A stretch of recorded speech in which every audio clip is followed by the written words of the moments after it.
सिर्फ 4 किलोमीटर के लिए मुझे लगता है एक गाड़ी ने 10, एक ने 12 और एक ने 15,000 रुपये की डिमांड की थी।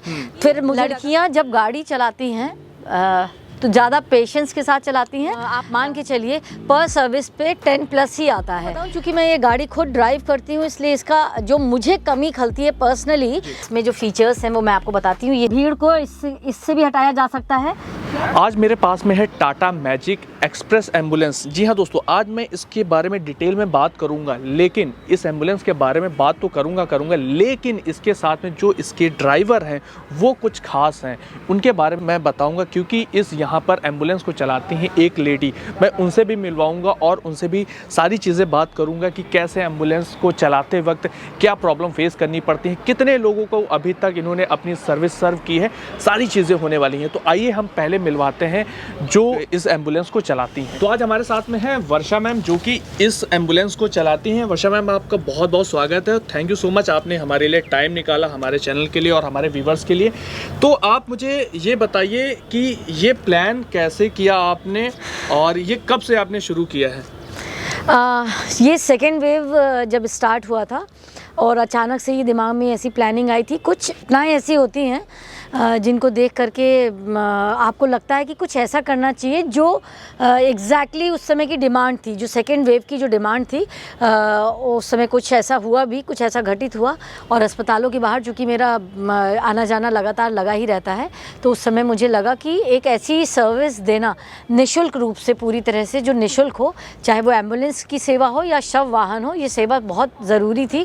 क्योंकि उस समय जितनी भी कोरोना की वजह से डेथ हो रही थी तो मुँह मांगे दाम ये लोग अपने बता रहे थे। जो शव वाहन थे उनकी कोई लिमिट नहीं रह गई थी। तो उन चीज़ों को मैंने पर्सनली भी इस चीज़ों को मैंने सफ़र किया था। उसके बाद आई रियलाइज़ कि मुझे एक भी दिन लेट नहीं करना है। इस तरह की कोई गाड़ी हमें तुरंत इमीडिएटली लगा देनी है अस्पतालों के बाहर, जो निःशुल्क आपको सेवा दें, पूरे लखनऊ को कवर कर पाएँ, जिन ऐसी बॉडीज़ को जिनको कोई हाथ नहीं लगा रहा था। वर्षा मैम, देखिए, मैं अपनी लाइफ में पहली बार मैंने देखा है कि कोई भी एम्बुलेंस जो है वो लेडी चला रही है। तो मैं तो थैंकफुल हूँ आपका कि आप सर्विसेज सर्व कर रही हैं।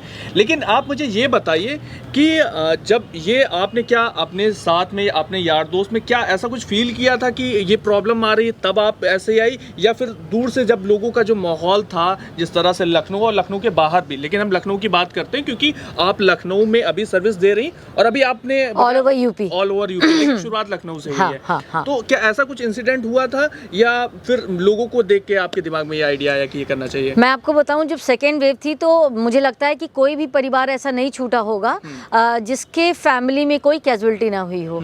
और उन्हीं चीज़ों को देख करके मैंने भी सफ़र किया। मैंने अपनी दोस्त को खोया और मैंने, जैसा कि आपको बताया, कि मैंने पर्सनल एक्सपीरियंस किया कि वो मुँह मांगे दाम सिर्फ 4 किलोमीटर के लिए मुझे लगता है एक गाड़ी ने 10, एक ने 12 और एक ने 15,000 रुपये की डिमांड की थी। फिर मुझे लगा कि इस तरह की गाड़ी लगानी चाहिए। सबसे बड़ा जो चैलेंज मेरे सामने था गाड़ी लगाने का, तो मैं अपनी पर्सनल कार लगा देती। मैं किसी भी तरह की कोई भी गाड़ी ड्राइव कर सकती हूँ, चाहे वो कैंटर हो या कोई भी गाड़ी हो। मैं एनसीसी से बिलोंग करती हूँ, I am national judo player, तो ये सारी गाड़ी ड्राइव करना मुझे आता है। तो मेरे पास सबसे बड़ा चैलेंज ये था कि जब खुद के जो अपने परिवारजन का कोई व्यक्ति जब एक्सपायर हुआ है और घर वाले हाथ नहीं लगा रहे हैं, तो आप ये सोचिए कि कोरोना पॉजिटिव शव वाहन को कौन ड्राइव करेगा या उन बॉडीज़ को कौन लोड करेगा, कौन उठाएगा। तो ये सबसे बड़ा चैलेंज था हमारे सामने। उन चीज़ों को ध्यान में रखते हुए मुझे ये तो तय था कि जब तक मैं खुद फील्ड में नहीं उतरूंगी, जब तक मैं अपने हाथों से ये सारी सेवाएं नहीं दूंगी, कोई भी व्यक्ति इंस्पायर कैसे होगा, और जब इंस्पायर नहीं होगा तो जुड़ाव कैसे होगा। जुड़ने के लिए मुझे श्योर था कि मुझे अपना फील्ड पे उतरना था। और मेरी दोस्त की डेथ के बाद नेक्स्ट डे मॉर्निंग में 9:30 बजे मैंने राम मनोहर लोहिया में गाड़ी लगा दी थी और एक सिंपल सा प्ला कार्ड लेकर के मैं खड़ी थी लगभग 2.5 घंटे कि निःशुल्क एम्बुलेंस सेवा, और मेरा नंबर उसमें वायरल था। तो ये बहुत सिंपल सा चूँकि मैसेज था, फिर भी लोगों को 2.5 घंटे लगा था समझने में कि ये बेसिकली सेवा किस चीज़ की है। फिर लोगों का ट्रस्ट लेवल डेवलप होता गया और न सिर्फ ये सेवाएं चली गाड़ियों की, मुझे लगता है कि डिमांड इतनी, चूँकि निःशुल्क थी, डिमांड इतनी ज़्यादा बढ़ गई।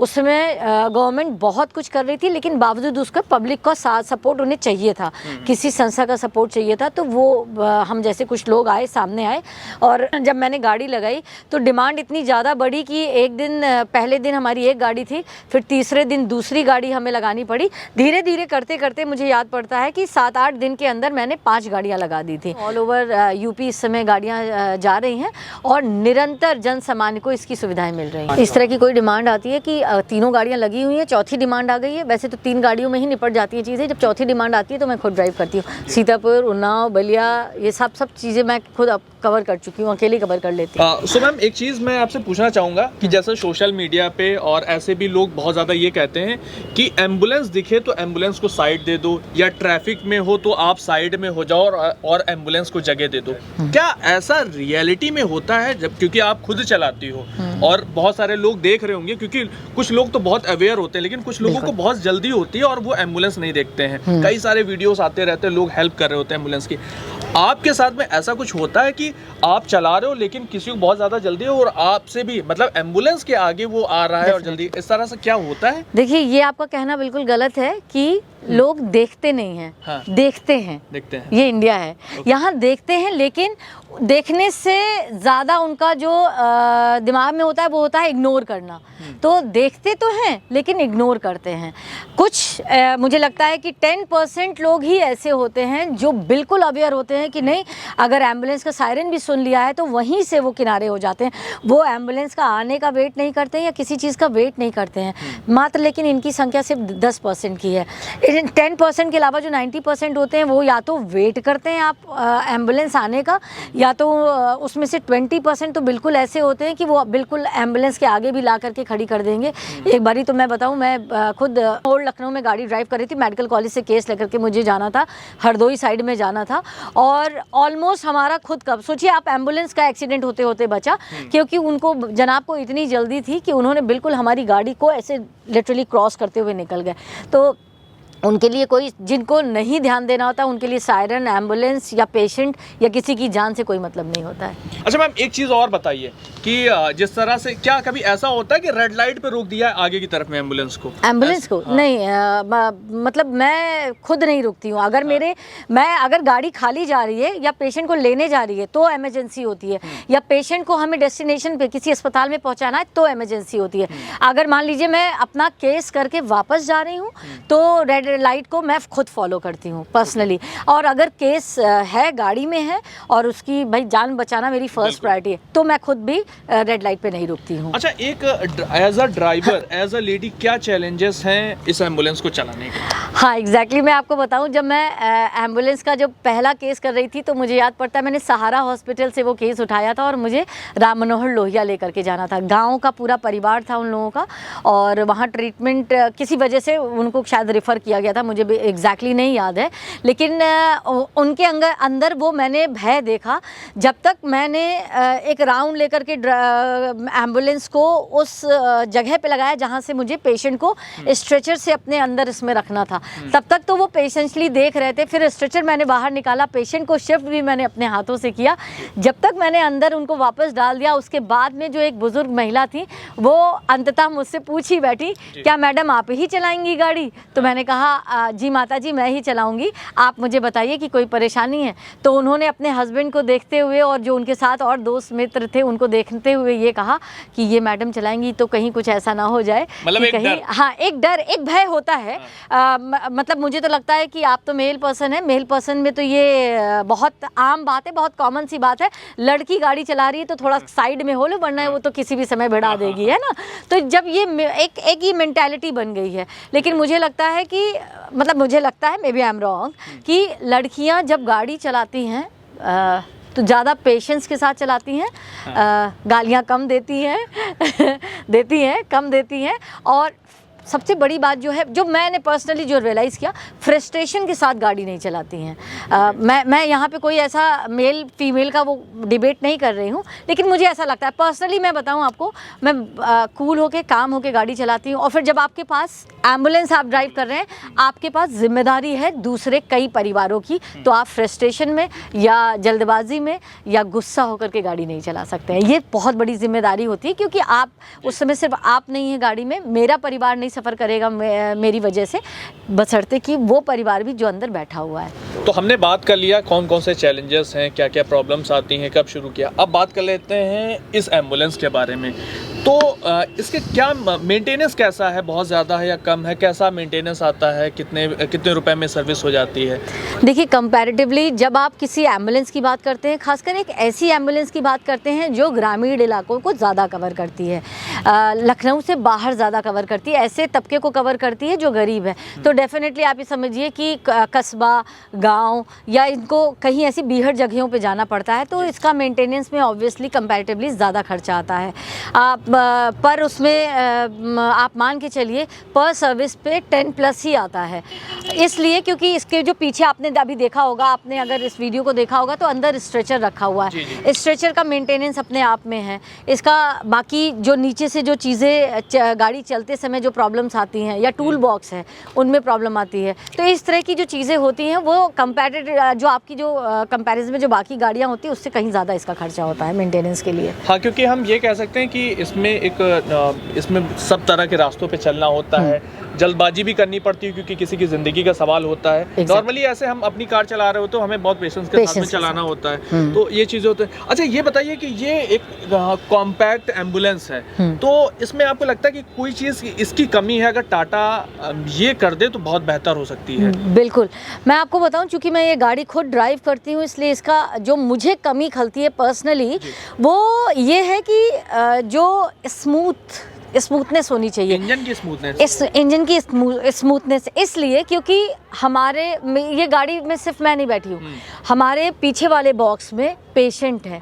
तो आप ये समझिए कि जो बिगड़े से बिगड़े केसेस होते हैं, कभी ऐसा भी होता है कि जिनकी रीढ़ की हड्डी टूटी हुई होती है, तो आप ये समझो कि अगर रीढ़ की हड्डी टूटा हुआ पेशेंट हमारे इस गाड़ी में जा रहा है और जैसे इसको जब हम ब्रेक लगाते हैं या स्पीड ब्रेकर आता है तो वो एकदम झटके से चीज़ें होती हैं, तो वो उस चीज़ से बचने के लिए स्मूथनेस अगर हो इसमें और ज़्यादा बेहतर हो, तो मुझे लगता है कि पेशेंट और ज़्यादा कोजी फील करेगा। तो वो चीज़ें मुझे थोड़ी सी कमी जो खलती है वो सस्पेंशन बेहतर, क्योंकि खराब रास्ते, जैसे आपने बताया कि हम रूरल में भी जाते हैं, तो रूरल में क्या रास्ते खराब हैं, गड्ढे हैं, तो एक तो सस्पेंशन अच्छा होना चाहिए, दूसरा क्या इंजन में कहीं पावर की कमी, क्योंकि 800 सीसी की ये है, तो क्या कहीं आपको लगता है कि थोड़ा सा और पावर हो तो और हम जल्दी मतलब चीज़ें और बेहतर तो किसको नहीं किसको खलती हैं, डेफिनेटली वो हो। वैसे इसका अच्छा है, पावर अच्छी है इसकी। एक चीज़ जो बेसिक और चीज़ है जो मुझे खलती है, जो इसका गियर बॉक्स है वो थोड़ा हार्ड है, वो उस लेवल का स्मूथ नहीं है। हाँ, तो वो अगर गियर बॉक्स थोड़ा सा और बढ़िया बेहतर होता तो जैसे चलाने में और मज़ा आता गाड़ी ना।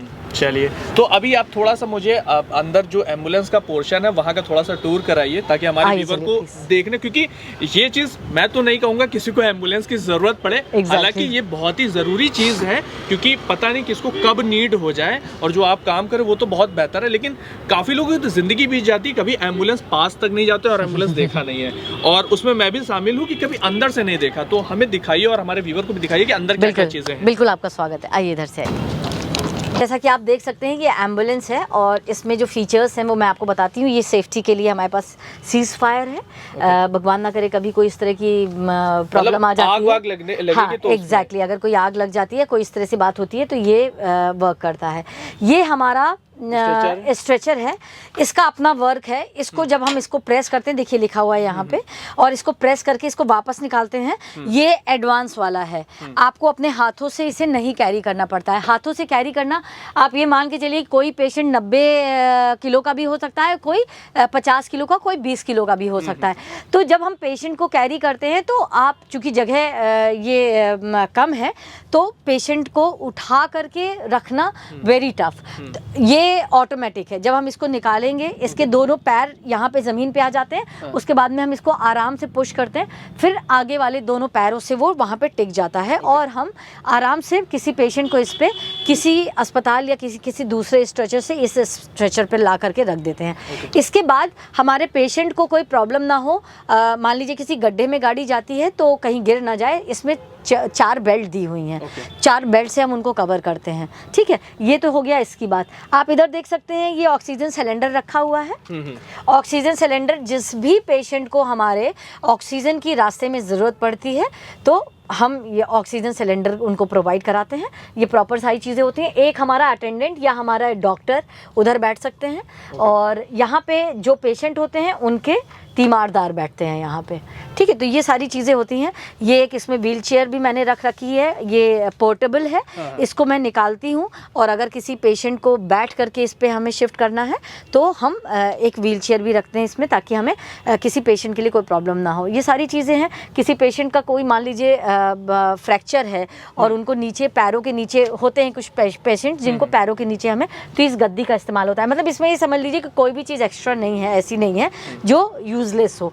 पानी की ज़रूरत पड़ती है तो इसमें आता है और वहाँ पे हम अपना टूल बॉक्स पूरा रखते हैं और फर्स्ट एड का सारा सामान होता है। वो जो जगह बनी है वो उन चीज़ों के लिए बनी हुई है, तो यानी काफ़ी कॉम्पैक्ट हो जाती है। हाँ। और आपको यहाँ पे भी कुछ लगता है कि यहाँ और कुछ बेहतर हो सकता, जैसे हमने इस एम्बुलेंस के बारे में बता दिया, सस्पेंशन थोड़ा सा रिफाइनमेंट होना चाहिए, और यहाँ पे आपको लगता है कि कुछ और बेहतर किया जा सकता है? मुझे लगता है कि जितनी ये जगह है मोर देन सफिशिएंट है।